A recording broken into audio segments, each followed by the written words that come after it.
আমার বিরুদ্ধে খুনের চক্রান্ত হয়েছিল বিস্ফোরক অধীর রঞ্জন চৌধুরী এবং তিনি যা যা কথা বলছেন বদলার জন্য জেল থেকে অনেককে ছেড়ে দেওয়া হয়।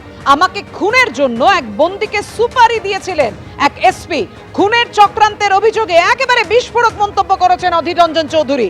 জেল থেকে হুমকি, জেল থেকে বেরিয়ে খুন করা অসম্ভব নয়। শেখ শাহজাহানের বিরুদ্ধে অভিযোগের প্রসঙ্গে বিস্ফোরক অধীর রঞ্জন চৌধুরী তিনি বলছেন বদলার জন্য জেল থেকে অনেককে ছেড়ে দেওয়া হয়, আমার বিরুদ্ধে খুনের চক্রান্ত হয়েছিল। বিস্ফোরক অধীর রঞ্জন চৌধুরী।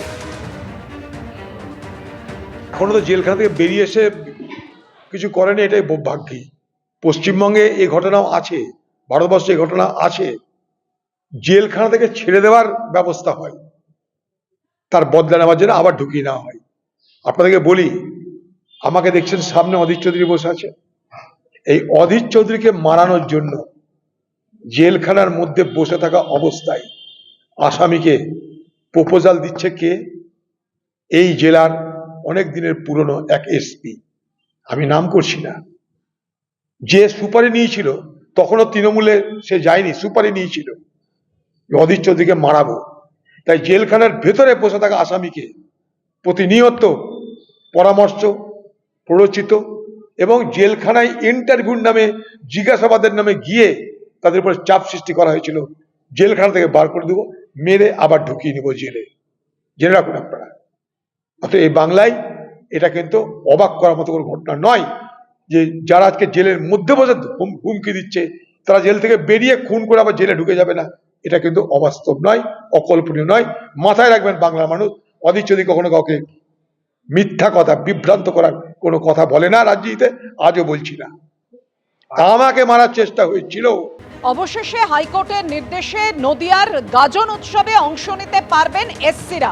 আপনারা জানেন আজকে হাইকোর্ট এমনই নির্দেশ দেয়, গাজন উৎসবে নজরদারির দায়িত্ব দেওয়া হলো জেলা জজকে। উৎসব শেষ না হওয়া পর্যন্ত 3 দিন অন্তর রিপোর্ট দিতে হবে কালীগঞ্জ থানার ওসিকে।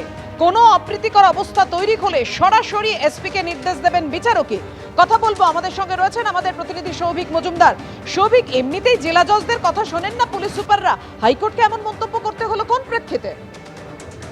দেখো, হাইকোর্টের তরফে এই মন্তব্য করা হয়েছে, কিন্তু এই মন্তব্যের কোনো বিস্তারিত ব্যাখ্যা মাননীয় বিচারপতি তীর্থঙ্কর ঘোষ দেননি। কিন্তু আজকের নির্দেশের যে সবথেকে গুরুত্বপূর্ণ অংশ সেটা হলো শুধুমাত্র পুলিশের ওপর আস্থা রেখেই কিন্তু কলকাতা হাইকোর্ট ক্ষান্ত হননি।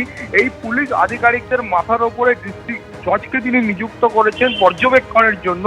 তিনি বলেছেন যে নদিয়ার যে ডিস্ট্রিক্ট জজ রয়েছেন তিনি এই গোটা বিষয়টা নিজে মনিটরিং করবেন, নিজে পর্যবেক্ষণ করবেন এবং 3 দিন অন্তর অন্তর কালীগঞ্জ থানার কাছ থেকে অর্থাৎ পুলিশের কাছ থেকে তিনি রিপোর্ট চেয়ে পাঠাবেন এবং তিনি দেখবেন যে গোটা বিষয়টা শান্তিপূর্ণভাবে, সুশৃঙ্খলভাবে হচ্ছে কিনা, সেই বিষয়টা তাকে নিজেকে দেখতে হবে। এই মর্মেই কলকাতা হাইকোর্টের তরফ থেকে নির্দেশ দেওয়া হয়েছে এবং তার পাশাপাশি বলবো যে ডিস্ট্রিক্ট জাজ তিনি প্রয়োজন বোধ করলে সরাসরি যে এমন কোনো পরিস্থিতি তৈরি হলো যেখানে একটা অশান্তিপূর্ণ বাতাবরণ তৈরি হচ্ছে, সেখানে ডিস্ট্রিক্ট জাজ তিনি নিজে জেলার পুলিশ সুপারকে নির্দেশ দেবেন যে সেই গোটা বিষয়টা অবিলম্বে খতিয়ে দেখার জন্য এবং ডিস্ট্রিক্ট জাজ তিনি পুলিশকে নির্দেশ দিতে পারেন যে সেখানে পর্যাপ্ত বাহিনী মোতায়েন করার জন্য। অর্থাৎ শুধুমাত্র যে পুলিশের ওপর আস্থা রেখেছে এমনটা রেখেছে কলকাতা হাইকোর্ট তেমনটা নয়, তার পাশাপাশি ডিস্ট্রিক্ট জাজ তাকে দায়িত্ব দিয়েছেন যে গোটা বিষয়টা যাতে শান্তিপূর্ণভাবে সংগঠিত হয় সেটা খেয়াল রাখার জন্য। পাপিয়া, ধন্যবাদ তোমায়।